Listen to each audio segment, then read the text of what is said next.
Election అప్డేట్స్ను అందరికంటే ముందుగానే తెలుసుకోవాలంటే ఈరోజే ఆర్టీవీ లైవ్ యాప్ని మీ మొబైల్లో డౌన్లోడ్ చేసుకోండి. ఆంధ్రప్రదేశ్లో ఎన్నికల ఫలితాలు ఏ విధంగా ఉండబోతున్నాయన్న అంశం చర్చనీయాంశంగా మారింది. ఆంధ్రప్రదేశ్లో గతంలో ఎన్నికల ఫలితాలని తల్లకిందులు చేసిన మాంత్రికుడు చాణక్యుడు ప్రశాంత్ కిషోర్ ప్రస్తుతం మన దగ్గర ఉన్నారు. ఈసారి ఎన్నికల్లో ఏ పార్టీ ఎన్ని సీట్లు గెలుచుకోబోతుంది, ఏ పార్టీ ప్రభావం ఏ విధంగా ఉండబోతుందన్న అంశాన్ని ప్రశాంత్ని అడిగి తెలుసుకుందాం. प्रशांत जी, अब आंध्र के बारे में बात करते हैं. आंध्र प्रदेश में आप जगन मोहन रेड्डी के साथ मिलकर काम करते थे.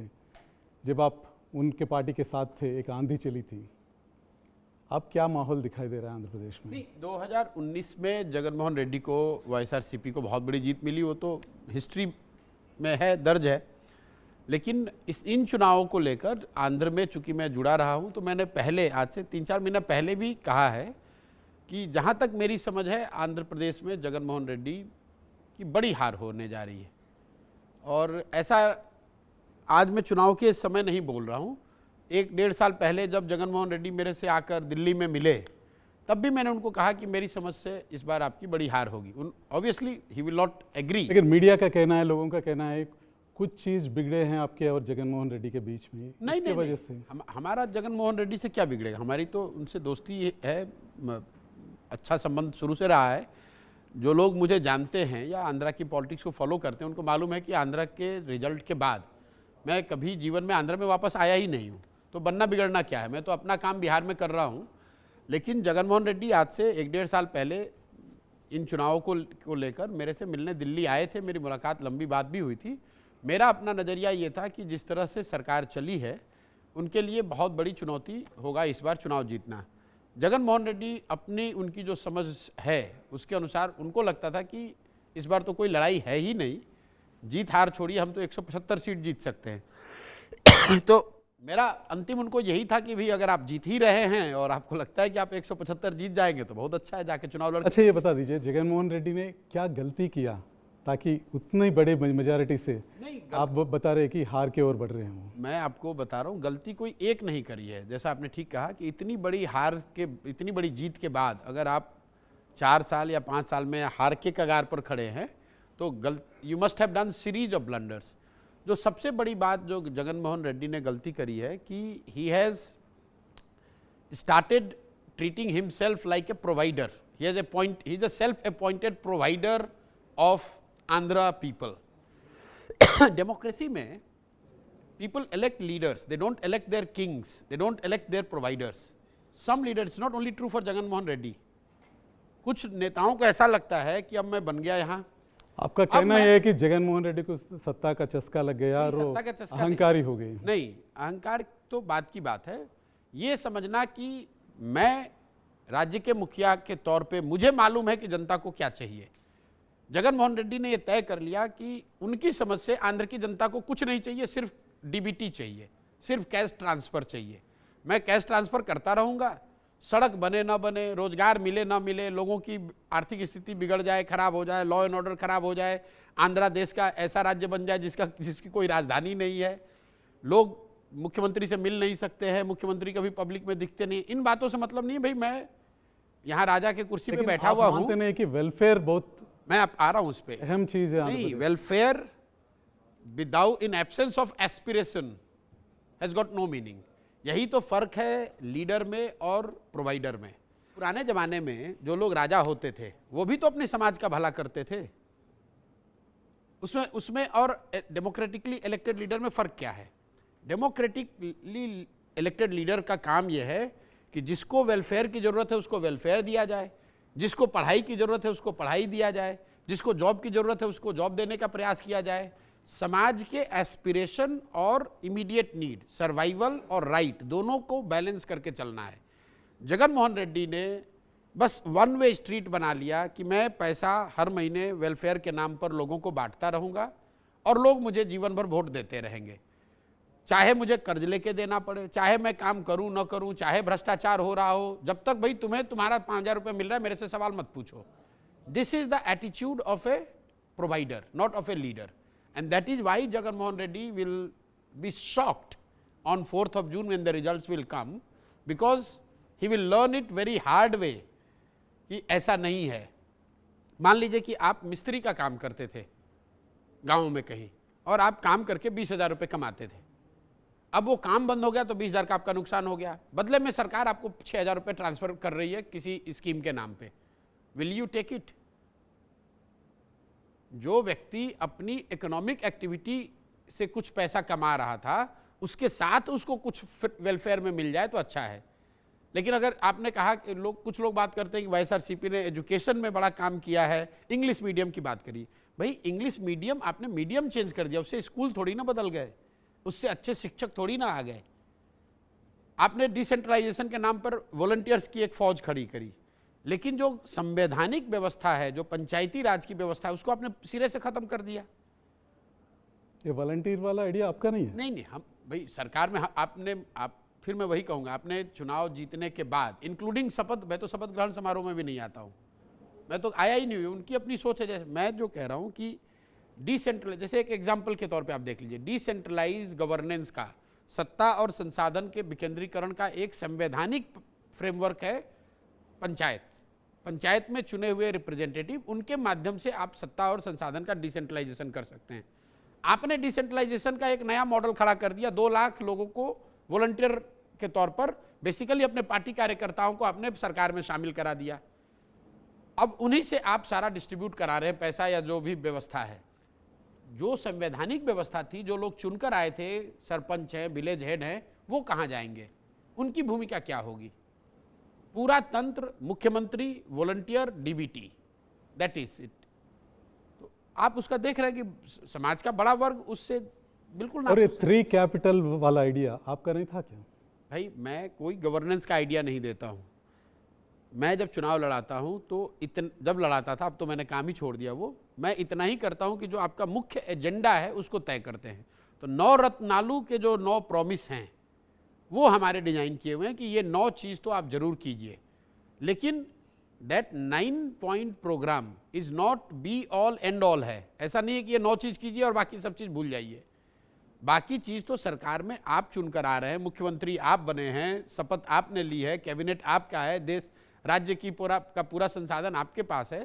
तो ये आपको तय करना है कि ये 9 प्रोमिसेस के साथ साथ राज्य का विकास कैसे होगा, राज्य के लोगों की भावनाओं का सम्मान कैसे होगा, और सबसे बड़ी बात है एक्सेस पीपल्स। मतलब जो वाईएसआरसीपी के बड़े नेता हैं, जो एमएलए हैं, मंत्री हैं, एमपी हैं, आप उनसे जाकर बात कीजिए। साल 200 साल तक तो वो नहीं मिले हैं मुख्यमंत्री से। सामान्य जनता की बात ही तो छोड़ दीजिए। आंध्र की जनता ये आज भी ये समझती है कि आप हैं आइडियाज़ के पीछे, और कुछ तेलुगु मूवीज़ भी बने हैं आपको विलन बनाते हुए। नहीं देखो, विलेन बनाते हुए तो मैं आपको बताऊं, बहुत दिन पहले मैंने पंजाब में कैप्टन अमरिंदर सिंह की मदद की थी 2017 में चुनाव जीतने में।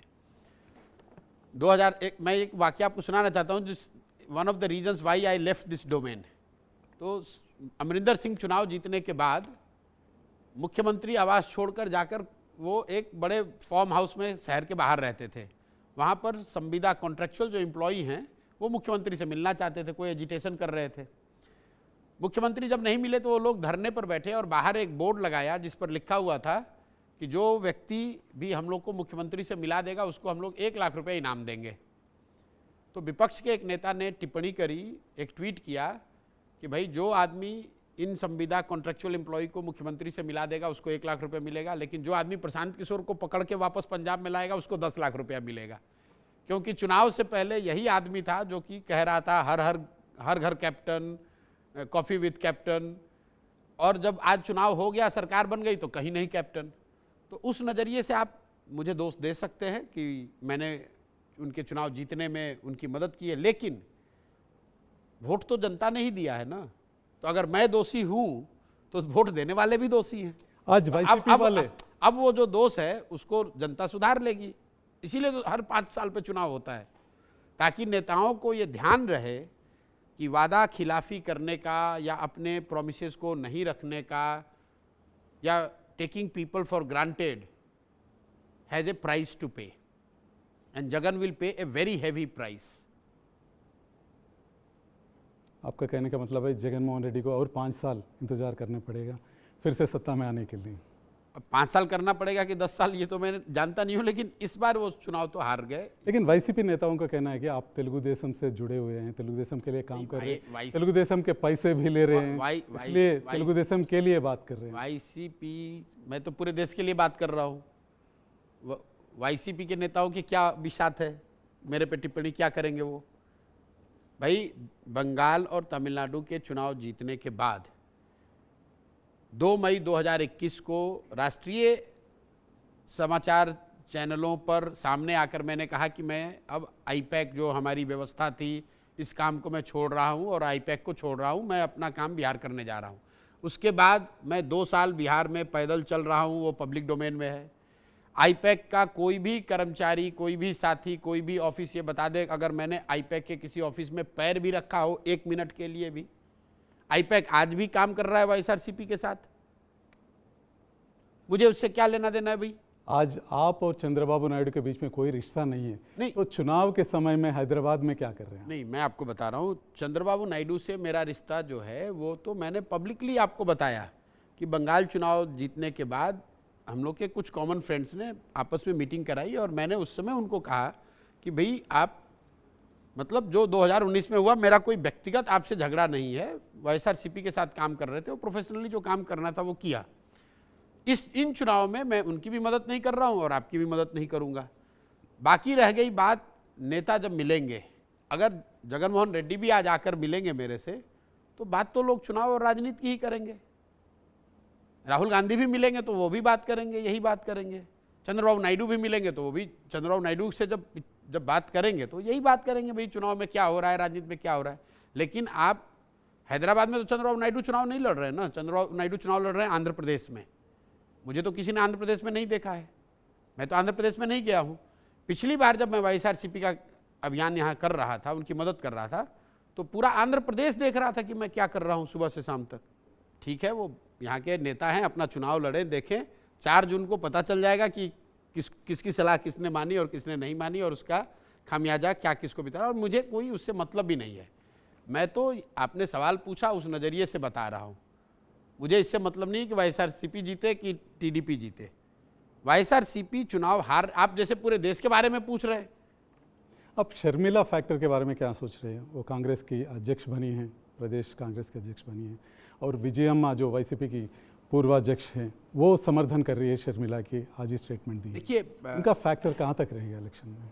शर्मिला जी का यहाँ चुनाव लड़ना, अपने भाई के लिए जो बातें वो कह रही हैं, ये दिखाता है कि how many people have felt let down by Jagan and his approach और his conduct in last 5 years। यही शर्मिला रेड्डी हैं जो 2019 में जगन मोहन रेड्डी वाईएसआरसीपी के लिए रात दिन मेहनत करके उनके लिए प्रचार किया था। अब जिनके अपने माँ, अपनी बहन उनके खिलाफ खड़े हैं, मैं और दूसरे लोग क्या उस पर टीका टिप्पणी करेंगे? इन बेवकूफ़ों की इसी सोच से तो आज इस दशा में पड़े हैं कि 151 से 51 पर आने वाले हैं। इनकी दशा 51 पे आ जाएंगे। मैं आपको बता दे रहा हूँ, इनकी दशा होगी पुनर्मुसिको भवः, जहाँ से 2019 में इनको शुरू किया था वहीं पे आ जाएंगे। अब श्राप दे रहे हैं जगन को? बिल्कुल आप नहीं, ये मेरा असेसमेंट है। ये इस तरह के बयान देने वाले लोग, अगर 2019 में हम लोग कभी आगे बढ़कर कुछ बोलते नहीं हैं। मैंने हमेशा सामने से कहा है भाई कि हम लोग चुनाव कोई नहीं जिताते, चुनाव तो पार्टी जीतती है, नेता जीतते हैं, उनका प्रयास जीतता है। लेकिन 2019 में जिसने मदद करके आपको वहाँ पहुँचाया या आपके पहुँचाने में मदद की, कंधा लगाया, आप उसको गाली दे रहे हो, तो ये आपका कैरेक्टर दिखाता है। 5 बरस तो मैंने मैनिफेस्टो ना उनका देखा है ना मैंने इनका, मुझे वेलफेयर किस तरह का भूमिका निभाने वाले हैं चुनाव में? देखिए, वेलफेयर कंट्री लेवल पे मैं आपको बता रहा हूँ, विशुद्ध वेलफेयर के नाम पर आप चुनाव नहीं जीत सकते हैं। India is a welfare state, it is not being defined first time by a government in Andhra. Every state leader, every state government does the what they think is welfare. Modi ji 80 crore लोगों को अनाज खिला रहे हैं, मुफ्त का अनाज सो कॉल्ड दे रहे हैं, वो भी तो वेलफेयर है। दुनिया के इतिहास में शायद बहुत बड़ा वेलफेयर प्रोग्राम है। इसका मतलब है कि मोदी जी का विरोध नहीं होगा। इसका मतलब लोग मोदी जी के विरोध में वोट नहीं दे रहे हैं जिनको अनाज मिल रहा है। ये क्या लॉजिक हुआ भाई? वेलफेयर आप कोई अपने घर का पैसा थोड़ी ना दे रहे हैं। As a state you are the custodian of all the resources.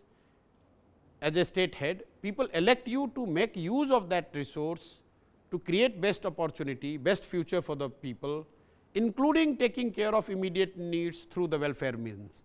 It's not one versus other. और आंध्र में जो एक वोट के लिए 3,000 से लेकर 12,000 रुपए तक दिया जा रहा है, उसका इफेक्ट, उसका इम्पैक्ट। देखिए, मैंने ये बात किसी दूसरे एक टाउन हॉल में चेन्नई में कहा था कि सदर्न स्टेट्स में बहुत सारी अच्छी बातें हो रही हैं कंपेयर टू नॉर्दर्न स्टेट जहाँ से हम लोग आते हैं, बिहार में, यूपी में, मध्य प्रदेश, राजस्थान के मुकाबले आज आंध्र में, तेलंगाना में, तमिलनाडु में, कर्नाटक में शायद विकास बेहतर दिख रहा है। लेकिन एक चीज़ जो यहाँ बहुत खराबी है वो है ये वोट में पैसे का चलन।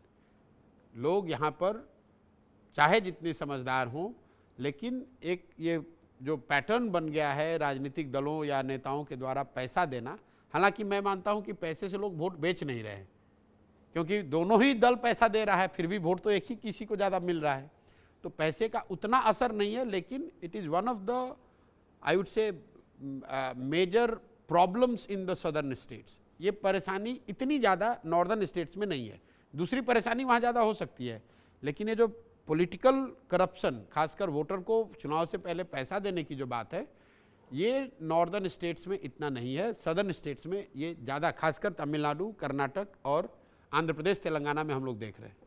प्रशांत जी, आंध्र के बारे में जो आपका एनालिसिस है उससे ये लगता है मुझे चंद्रबाबू के ऊपर पॉजिटिव वोट से ज़्यादा जगन के ऊपर जो नेगेटिविटी है वो चंद्रबाबू को मदद करने वाली है। आप ये कह सकते हैं कि मतलब जनता चंद्रबाबू नायडू को जिता रही है, वापस ला रही है, उससे ज़्यादा जनता जगन मोहन रेड्डी को सत्ता से हटा रही है और या हटाने के लिए उनको vote. Basically negative vote you talking about. ठीक, it's very difficult to quantify कि कितना नेगेटिव है कितना पॉजिटिव है, लेकिन broadly speaking it is more, in my assessment the vote is going to be against Jagan then for anybody.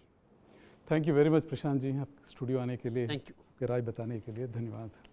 మరిన్ని videos కోసం channel ని సబ్స్క్రైబ్ చేయండి, లేటెస్ట్ అప్డేట్స్ కోసం వాట్సాప్ ఛానల్ ని ఫాలో చేయండి అండ్ లింక్ డిస్క్రిప్షన్ లో ఉంది.